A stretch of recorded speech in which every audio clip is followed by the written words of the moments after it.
미국 우선 경제정책을 내세운 트럼프의 당선으로 지역 경제도 타격이 불가피합니다. 트럼프는 미사일 방어체계에도 부정적이어서 사드 배치도 새로운 국민을 맞게 됐습니다. 최순실 국정농단의 여파가 큽니다. 여론조사를 보니 대구 경북에서도 새누리당이 2위로 밀려났습니다. 경상북도의회가 경북관광공사 행정사무감사를 통해 경북관광공사의 방만한 경영 상태를 질타했습니다. 포항의 R&D 연구개발기관들이 개발한 기술을 지역기업에 이전하는 사업이 큰 성과를 거두고 있습니다. 여러분 안녕하십니까? 11월 11일 금요일 아침 대구 MBC 뉴스투데이입니다. 지난밤 내리던 비는 대부분 그친 가운데 아침까지 경북 서부 지역에만 빗방울이 떨어질 수 있겠습니다. 하지만 오늘부터는 기온이 평년 수준을 회복하면서 당분간 큰 추위는 없겠습니다. 이시정 기상캐스터입니다. 네, 오늘 아침 출근길 일부 지역에 짙은 안개가 끼고 또 대체로 흐린 하늘로 시작하고 있습니다. 하지만 낮 동안에는 맑은 햇살이 기온을 빠르게 끌어올리겠는데요. 대구의 낮 기온 17도로 어제보다 3도가량 오르겠고 안동도 평년 수준을 회복해 바깥 활동하기 무난하겠습니다. 단 때 아닌 가을 황사가 나타나겠는데요. 어제 몽골 고비 사막에서 발원한 황사가 우리나라 상공을 지나면서 주로 서쪽 지방을 중심으로 영향을 주겠지만 우리 지역도 한때 나쁨 이상 단계까지 오를 수 있겠습니다. 나가실 때 미세먼지 정도 확인하시고요. 때에 따라 마스크도 적절히 챙기시는 게 좋겠습니다. 주말 동안에도 바깥 활동하기 무난하겠습니다. 내일과 모레 대구의 낮 기온 18도까지 오르겠고요. 수능일인 목요일에도 예년보다 높은 기온을 보이면서 수능 한파는 없을 것으로 전망됩니다. 날씨 정보였습니다. 트럼프가 미국 대통령에 당선되면서 내년 안에 이루어질 예정이었던 성주 사드 포드 배치도 영향을 받을 것으로 보입니다. 트럼프 당선인은 평소 미사일 방어 체제, 즉 MD 무용론을 피력해왔기 때문입니다. 보도에 신병철 기자입니다.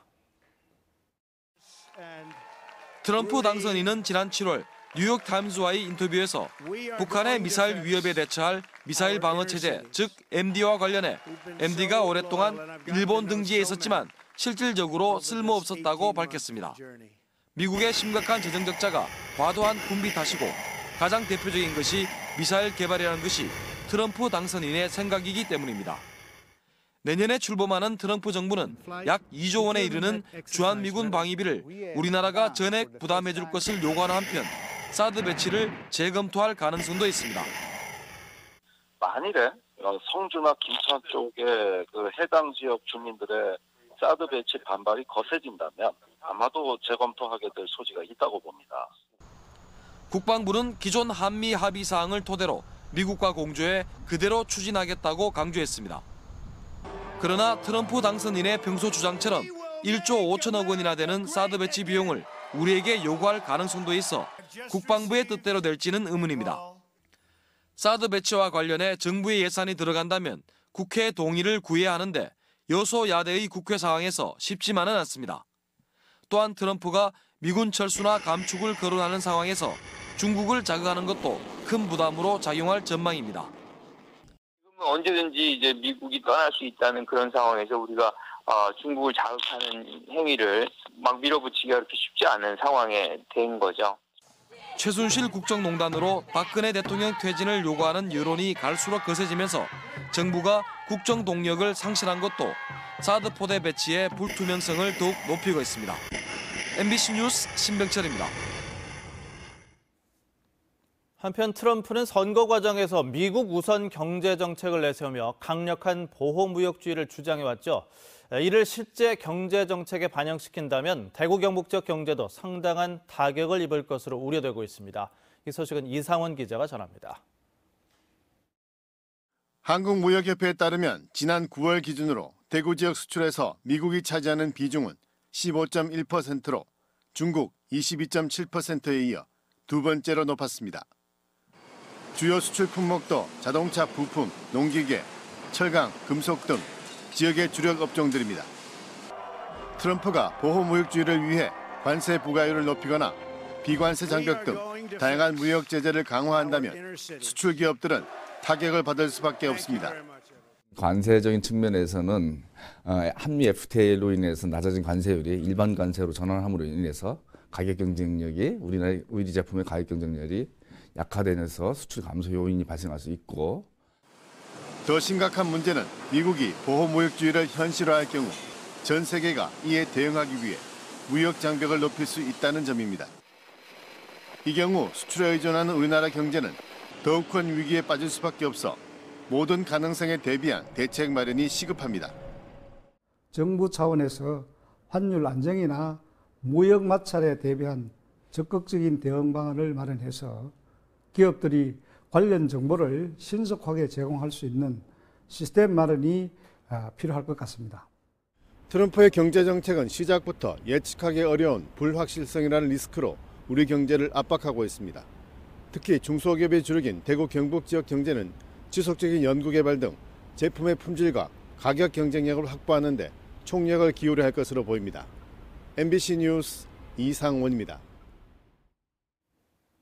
최순실 국정농단의 여파로 박근혜 대통령의 지지율이 계속 떨어지고 있는 가운데 새누리당의 지지율도 대구 경북에서 처음으로 더불어민주당에 밀렸습니다.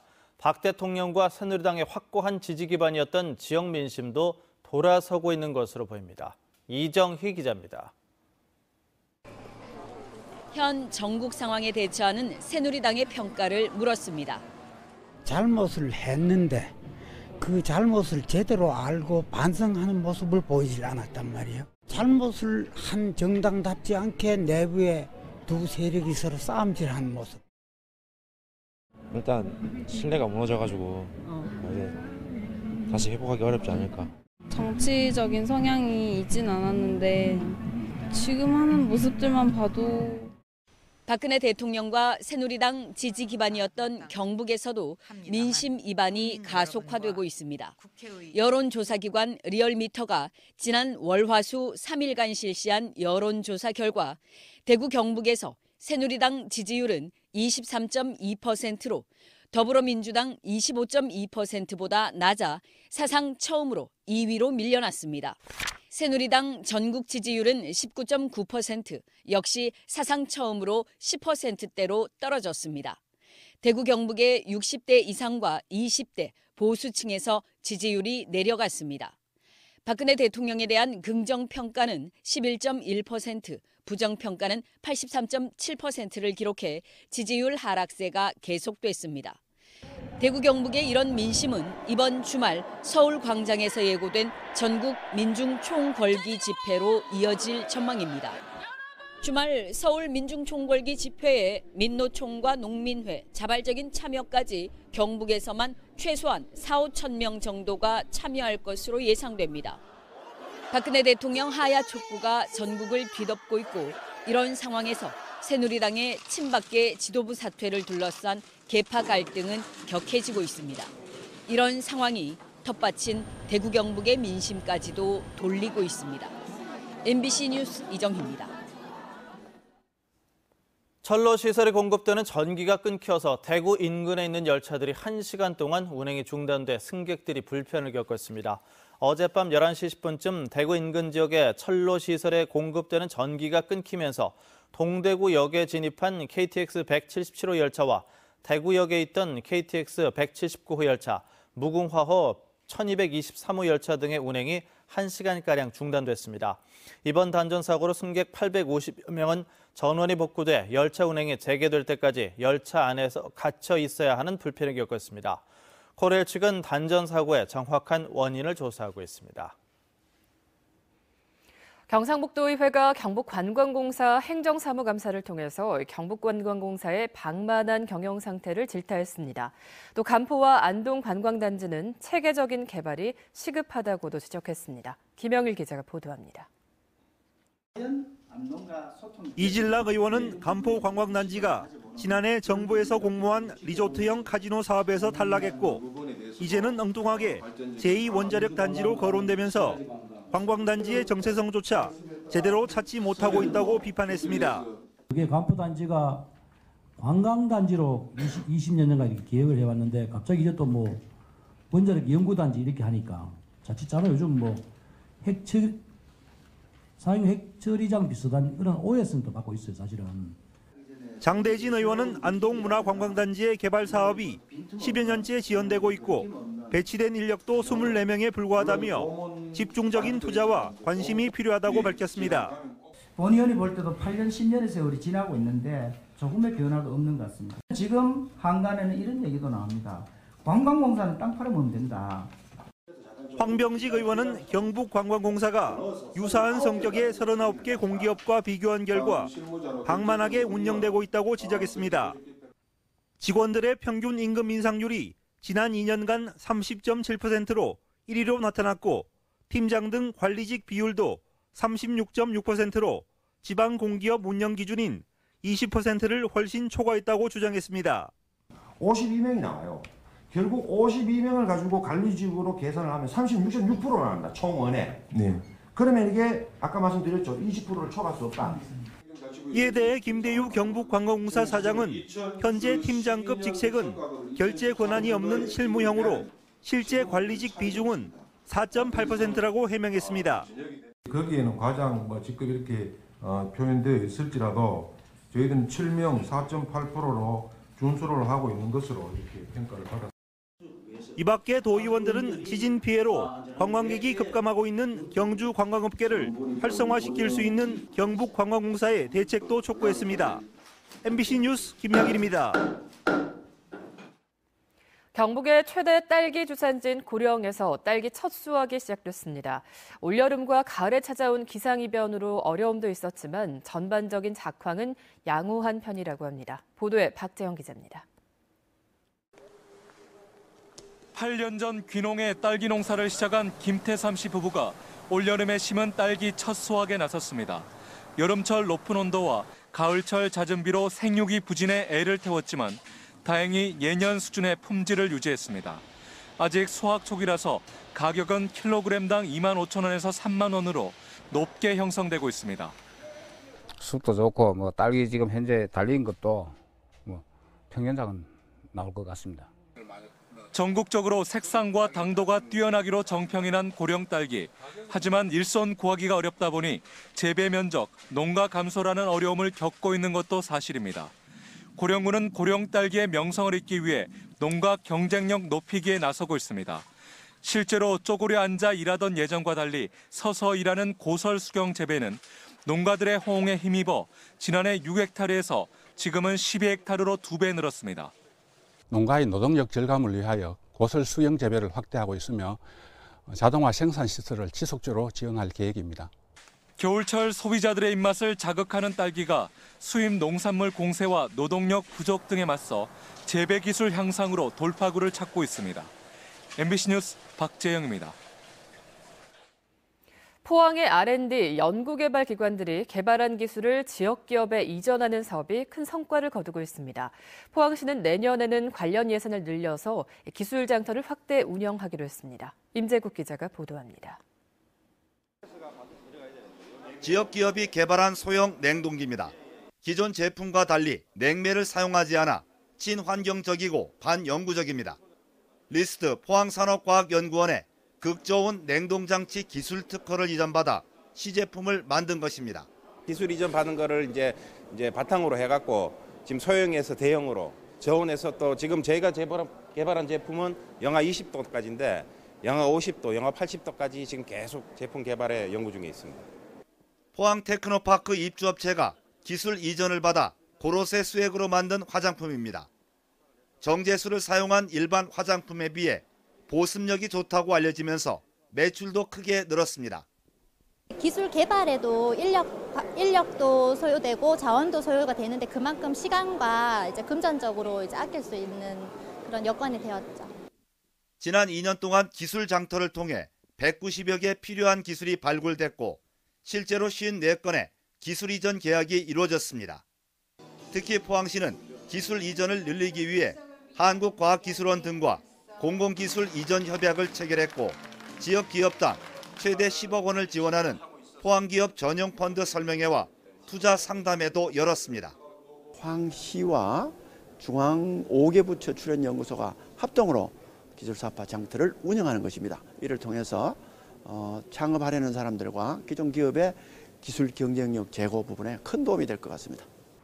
포항시는 연구 개발에 대한 기술 이전의 성과가 커지고 있다며 내년엔 관련 예산을 대폭 늘리고 기술 장터를 확대 운영하기로 했습니다. MBC 뉴스 임재욱입니다. 물산업의 실리콘밸리를 꿈꾸는 국가 물산업 클러스터가 달성군 대구국가산업단지에서 착공됐습니다. 대구의 신성장 동력 산업인 물산업을 세계 시장으로 진출시키기 위한 전초 기지가 될 것으로 기대를 모으고 있습니다. 권유수 기자가 보도합니다. 대구의 차세대 성장 동력 산업인 물산업을 세계 수준으로 끌어올리기 위한 국가 물산업 클러스터 착공식이 열렸습니다. 국가 물산업 클러스터는 대구시와 환경부가 공동으로 신성장 동력 사업으로 추진하며 국비 2,300억 원을 포함해 2,950억 원을 들여 2018년에 완공될 예정입니다. 이곳 대구에서 국가 물산업 클러스터를 착공하는 것은 21세기 블루골드 시대를 겨냥하여 물산업을 국가 신성장 동력으로 육성하려는 국가 전략의 일환입니다. 달성군 구지면 일대 64만 9천 제곱미터터에 물산업 진흥시설과 실증화 시설, 기업 집적단지 등을 조성하는 데 물 관련 기업들이 들어설 기업 집적단지가 전체의 74%로 가장 넓습니다. 지금까지 롯데케미컬과 PPI 평화 등 16개 업체가 입주하기로 하고 공장 건립을 준비 중입니다. 물산업 진흥시설로는 연구동과 비즈니스 센터 등이 들어서 물산업 기술 연구와 해외 진출 지원을 담당하고 실증화 시설에서는 성능 시험과 인증, 검증 등의 업무를 합니다. OECD 국가 통계에 따르면 2030년까지 물산업 투자 규모는 18조 달러로 통신이나 전기 산업을 넘어서는 것으로 나타나 각 나라가 세계 물시장의 주도권을 잡기 위해 치열하게 경쟁하고 있습니다. 우리 기업들이 기술 경쟁력을 갖춰 세계 시장으로 진출할 수 있도록 하는 것이 바로 물산업 클러스터의 목표입니다.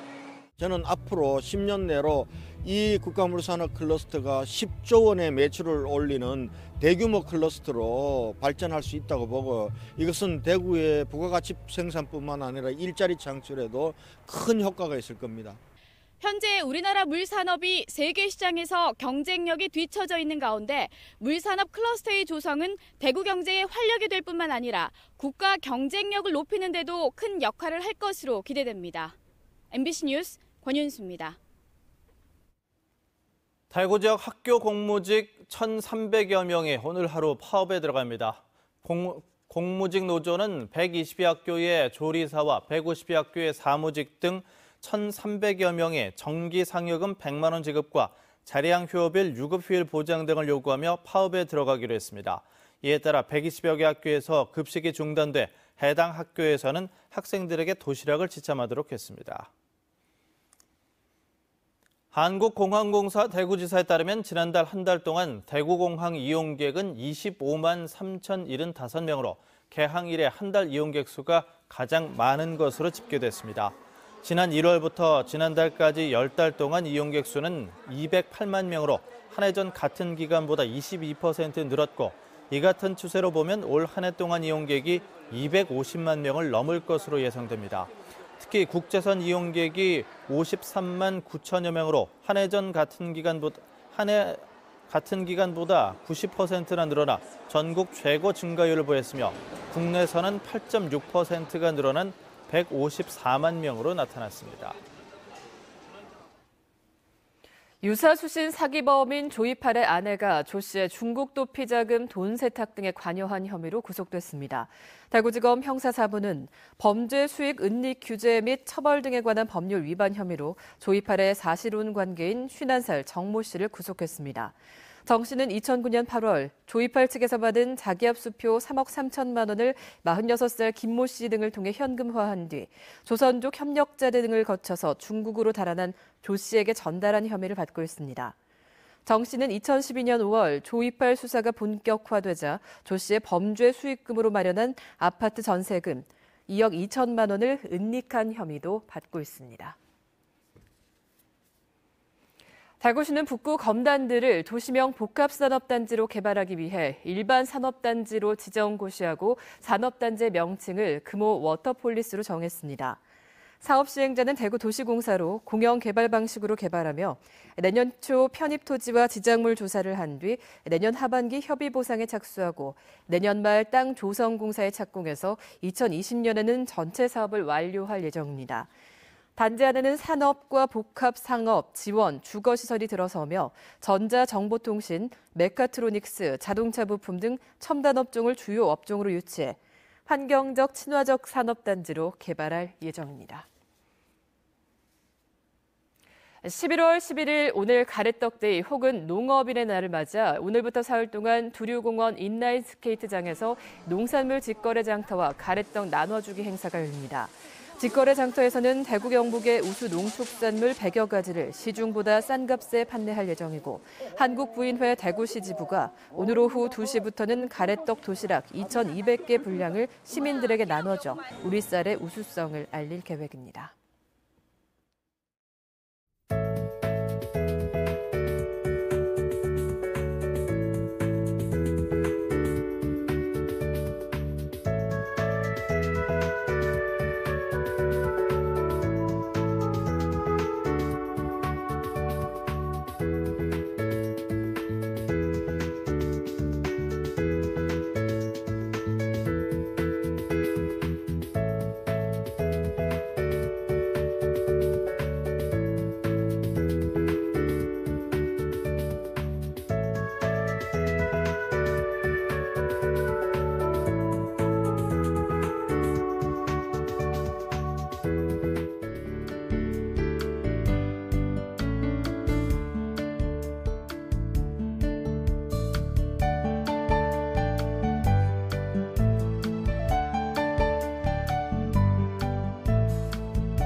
오늘 아침 출근길 일부 지역에 안개가 짙게 끼고 또 대체로 흐린 하늘로 시작하고 있습니다. 하지만 낮 동안에는 맑은 햇살이 드러나면서 낮 기온을 끌어올리겠는데요. 대구의 낮 기온 17도로 어제보다 3도가량 높겠고 안동도 평년 수준을 회복해 낮 동안 활동하기 무난하겠습니다. 단 때 아닌 가을 황사가 나타나겠는데요. 어제 몽골 고비 사막에서 발원한 황사가 우리나라 상공을 지나면서 주로 서쪽 지방을 중심으로 영향을 주겠지만 우리 지역도 한때 미세먼지 농도가 나쁨 이상 단계까지 오를 수 있겠습니다. 나가실 때 먼지 농도 꼭 확인하시고요. 황사 마스크도 챙기시는 게 좋겠습니다. 현재 전국이 대체로 흐린 가운데 오늘 낮부터는 제주도 남쪽 해성에서 다가오는 고기압의 영향을 받아 맑은 하늘이 드러나겠습니다. 자세한 지역별로 있습니다. 대구의 현재 기온 6도, 청도 3도로 시작합니다. 낮 기온은 17도까지 올라 일교차가 크겠습니다. 경북 남선 이륙 지역의 아침 기온은 4도에서 6도 분포를 보이고 있고요. 낮 기온은 15도 안팎 예상됩니다. 안동의 현재 기온은 6도, 의성은 4도를 가리키고 있고요. 낮 기온은 16도로 어제보다 높겠습니다. 독도의 낮 기온 15도 예상되고요. 바다의 물결은 0.5에서 3m로 일겠습니다. 내일 전국의 등산지에는 대체로 구름만 많겠습니다. 월요일쯤 비 소식 들어있지만 추워지진 않겠습니다. 날씨 정보였습니다.